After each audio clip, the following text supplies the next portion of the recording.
I am 76 years old, and I have carried a mistake around my chest so long it has become part of the shape of me. I won't dress it up as wisdom. It is a small, persistent regret. I thought there would be more time than there was, and I treated the idea of later like a comfortable room you could always go back to. I live alone now, and I am not lonely in the way people imagine. No sudden theatrical despair. But there is a hush that has weight, the kind that presses gently at the edges of the day and makes ordinary things feel like evidence. I sit at my kitchen table with a mug that has a long hairline crack. I bought it at a church sale in 1998, and it fit my hands then. I can still feel the curve of it when I lift it. The mug is chipped on the rim. Sometimes I think the chip is where time got in.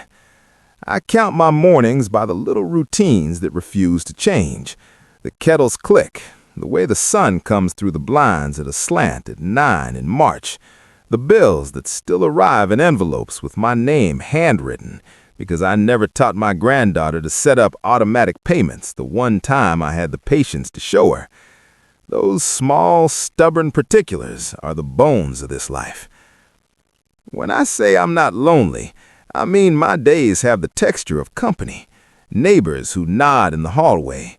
The woman at the library who asks how my grandson is doing, even though she's never met him. There is radio in the background sometimes. A neighbor's dog that barks when I open my door. People come and go, but there is a kind of solitude that is not emptiness. It is a clear, uncompromising space where the past and the choices that made it sit like labels on a jar. I live with them. I do not live by them. I was not always solitary. In my 20s and 30s, I thought life would look a certain way. Steady work, weekend visits with friends, children who would call. I worked as a bookkeeper at a small manufacturing firm. The office smelled faintly of oil and paper. I kept the ledgers and liked the ordered columns. There was comfort in seeing the sums balance at the end of the week. I took home a sandwich most days, wrapped in waxed paper, and walked through a neighborhood that felt safer then, or maybe I was less aware. I remember the coworker who always borrowed my pencil and returned it chewed. We laughed about small things, the way people do when they think days are endless. I married at 28 because it seemed like the normal next step. We built a home slowly, painted rooms with disposable brushes, planted a stubborn rose bush that took 3 seasons to bloom. For a while, it all looked like progress. I had a job, he had work too, and we planned trips that always mattered more in conversation than in reality. We promised each other the usual things, to always try, to keep the account of marriage balanced. Those promises felt like rules, sensible and binding. In my 30s and 40s, I pushed certain corners of my life aside without thinking about it. There were evenings when I stayed late at work to finish a report, because the boss had a way of looking at you that made you feel like the company might tilt without you. There were PTA meetings I declined because dinner needed to be ready. There were calls to my sister that I returned the next day and then the next until the calls stopped happening at all. I'll be honest, it was not dramatic or mean. It was plain and ordinary. A plant left on a windowsill without water doesn't die overnight. It loses leaf after leaf until one day it isn't what it was. That is how things erode, by neglect dressed up as practicality. We had a child, Anna, and she was bright and impatient in the way of children who grow up into urgent adults. I remember sitting at her piano recital and thinking about the spreadsheet I hadn't finished. I remember telling her it's fine, work first, and touching her shoulder like a small apology. She understood because she was a good child, but she began to learn how to settle her own dinners and make her own appointments. Those habits become a scaffolding for a life separate from yours. There were weekends when I folded laundry into neat piles and told myself the hours I stayed were for the family's future. I believed that effort today would mean presence later. People do not notice how easily habits calcify into fate. My husband and I slid into parallel routines. He was not cruel. He was practical in a different register. He took pride in being useful. He was the kind of man who fixed the fence and kept a neat shed of tools. He did not ask for much, and for a long time that was a comfort. But comfort can be a slow anesthetic. We stopped asking each other about small things. Conversation narrowed to logistics. Who would pick up the milk? Whether the landlord had fixed the light in the stairwell? When to see a mechanic? We grew old together in proximity and young apart in the small ways that matter. There were missed dinners, missed recitals, a postponed trip to visit my mother who was ill in another state. I kept saying later. I'll come later. The later I offered was always reasonable. Business travel, saving for a roof, finishing the basement. Another quarter, another year. Each postponement was practical. None of them were betrayals in the theatrical sense. They were incremental. They were unremarked upon. Each decision made sense until the point it did not. The cost accumulated like dust, small, persistent, underfoot. Birthdays became cards sent after the fact. Conversations I promised to have about health, about wills, about old grievances were shelved because there was always laundry, always a work call, always a modest emergency that demanded the adult's attention. My daughter learned to be independent the way birds learn to fly, by necessity. She left home for a job across the state, then across the country.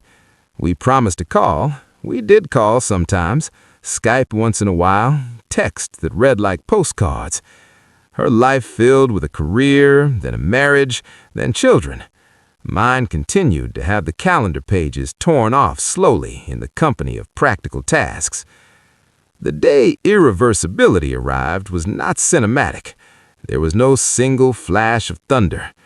It was a Tuesday, if I recall correctly, a warm day in June. My husband did not come home from work. He had a stroke at his desk, and the hospital called my number. I remember the ambulance lights like a tangle of ribbon. I remember the antiseptic smell, and the way the nurse's hands were kind but sure. He lingered for a week in a way that made time a physical thing that could be measured between breaths. I sat by his bed and sorted through small, ordinary details. His watch, a tie he never wore, a photograph of our young faces laughing at something I could not picture. We talked, haltingly, about things you talk about when you think talk still might change things. He squeezed my hand once. It felt like a coin pressed into my palm. He died in the hospital not long after. The finality of it surprised me with its bluntness. There is a quiet that follows such a loss that is not empty. It is full of what-ifs and things left unsaid. At first, the world is busy with funeral arrangements and condolences and casseroles at the door. People say the right things at the right time, and they mean 'em. But the cadence of ordinary life reasserts itself, and then you are left with a calendar that seems to carry the weight of absence in black ink. The loss itself was heavy, but what hit me later was the shape of what could never be returned.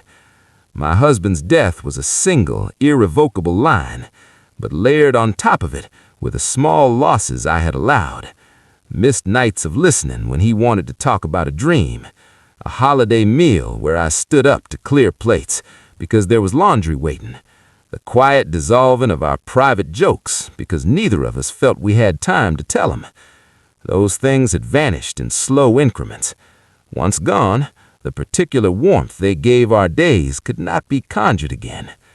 I found myself walking rooms with my hand on the backs of chairs, the way someone tests a coat for warmth.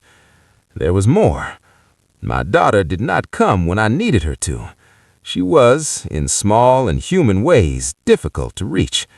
I cannot say this without holding to the truth that none of it was simple blame. She had her life. Sometimes calls went unanswered, not out of malice, but because new responsibilities made her world narrower in that moment. I resented her, and then felt guilty for resenting her, and then learned to be careful in how I tended my feeling, because there is no point in piling more grief on top of grief. But the reality was clear. I could have insisted differently. I might have put down the ledger book for a different kind of accounting. I might have paid attention to the small, steady erosion of presence. I didn't. Time did what it does. It slid forward and hardened around choices. What is lost is plain. The chance to hear certain voices in person again, to say things properly, to be held in a way that is all the more meaningful because there's no option for future apologies. You cannot go back and take up an ordinary evening with someone who has died, or with a child who has been shaped by your absence. Memory keeps a record, and memory is generous in its vividness, but it is not a substitute. I have